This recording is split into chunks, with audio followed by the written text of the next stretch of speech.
I'm not afraid that someone knows what I say.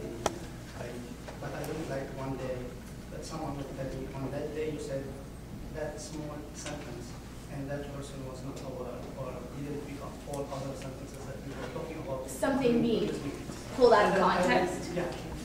And then I don't want like all the time, or that wasn't true, you have to go to the archive and look to the other stuff as well.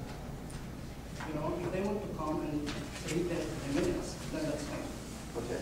I don't know about the other sentences. Yeah, I mean, even the Internal Vice President Coburn contacted us and was asking if they could use if you guys could use our video for archiving on the ASUN website, and you know, so I mean, I don't know if there's a plethora of dissension in here, or yeah, is this a concern for anyone else? Like, does this really? I mean, because if it is, like, please let's talk about it.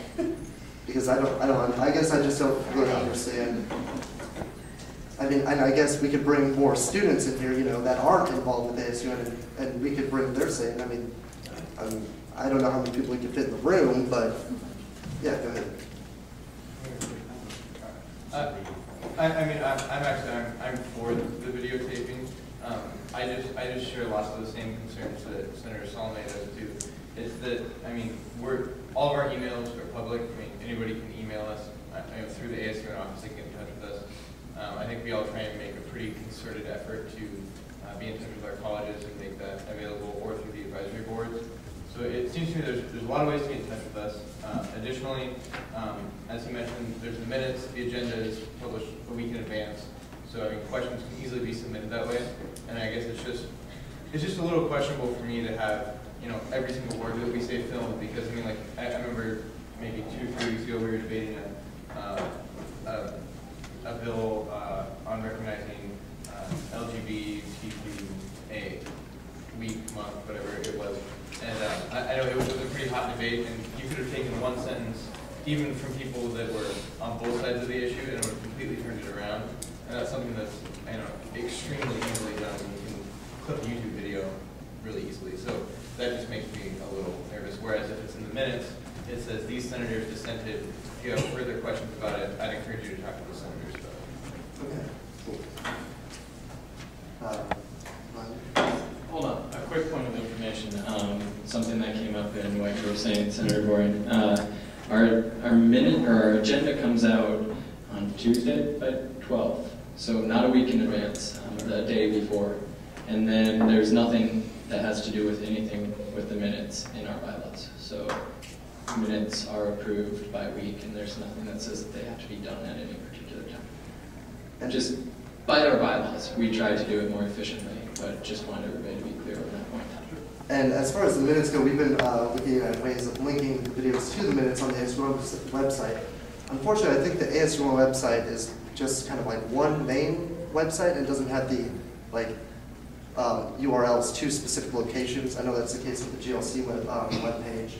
But the problem is minutes get approved the week after, you know, the thing actually happens. So our videos actually go up before that, so students can have easier access and more swift kind of availability to the meeting and things. I mean,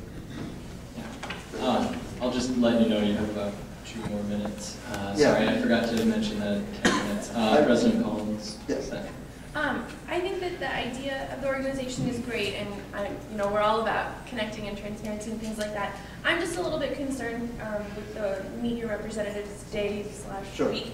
That, I mean, say CBA's day is Wednesday, and all of our CBA senators have class during that time. I mean, that just is a poor showing then on our part, and it's not even an event that we set up.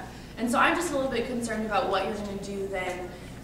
You know, I can already see the DN headlines saying ASUN, unresponsive, terrible, awful things. So I'm just curious about how this is going to help rather than hinder the purpose. That's actually one of the reasons that we wanted to bring this to you guys before we started publicizing it, because we don't want to pick a day that no one can show up. Like, this isn't an attempt to make ASUN look bad. Like, we want to pick a day that the business senators can be there. So we want to sit down with you guys and with each set of representatives from each college, choose which day works best for you. Like, we'd like to plan this around your schedule, not vice versa.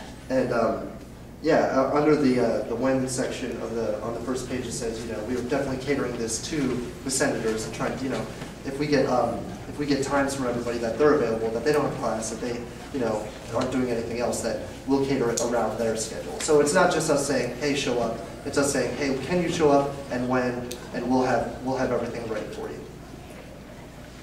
And if there's not a common time, what do you If there's not a common time, I guess. If all the CBA senators can't be together at I one guess we time. could do, you know, yeah, definitely shifts. I mean, it's not something that I mean, 7 people at one table, I think Arts and Sciences is at 7 people.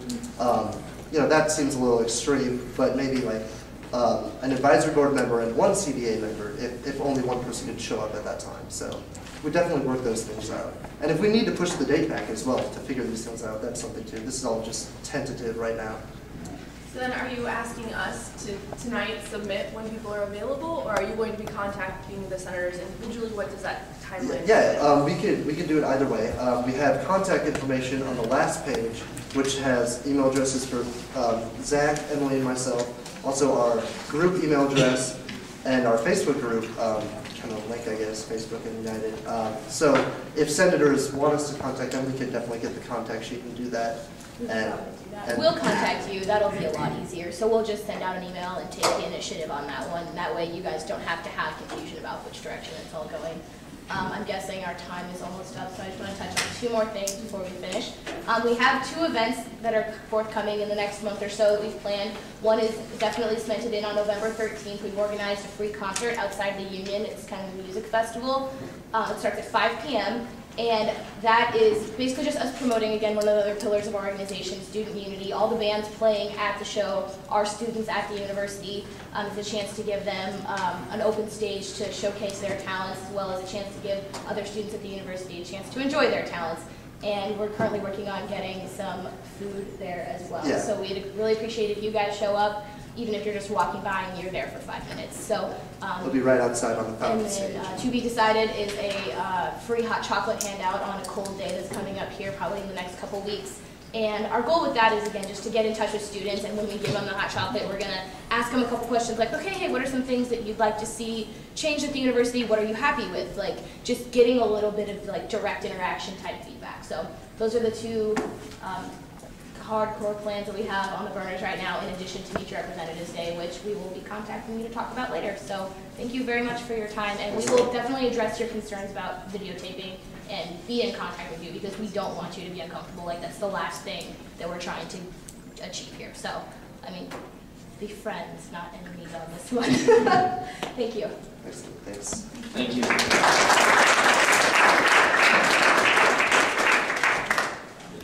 Okay, Corey Curtis. Where do you go? Yes. Yes, please. He is the president of the Palestine Solidarity Committee, and they're showing a video. It's in the Union somewhere. And then it's a fictional story about Palestine and Israel, but it outlines all the issues. It's between 2 men. So it actually starts at 7, or started at 7 rather. He just encouraged us to attend if we have the opportunity after meeting. Thank you. Natalia Ledford with Education for the World. Yeah, go ahead. Can you guys see her? Okay. My name is Natalia Ledford, and I'm the president of Reid, our Solidarity Campus, and we're called Education for the World. And we're doing these different projects, but I wanted to announce an event that's coming up. For projects we're doing just after getting back from Rwanda, during Genocide, like this past summer, almost with some other students. And we were studying the aftermath of the genocide that happened there in 1994. And we met a lot of genocide survivors, some of whom were orphaned during the genocide and are now our age, they're college age, and they're trying to work towards to go to school, but they can't because of, there's still a lot of ethnic discrimination in the job market and things of that nature. So what we're doing is we're trying to raise money for a scholarship fund to help send some of these survivors to school, to college. So they can get a higher education. And anybody here who's studied Africa knows one of the most important things these developing nations need are college-educated people to help solve the problems that they're facing. So, right, this Sunday we're having an event, Madsens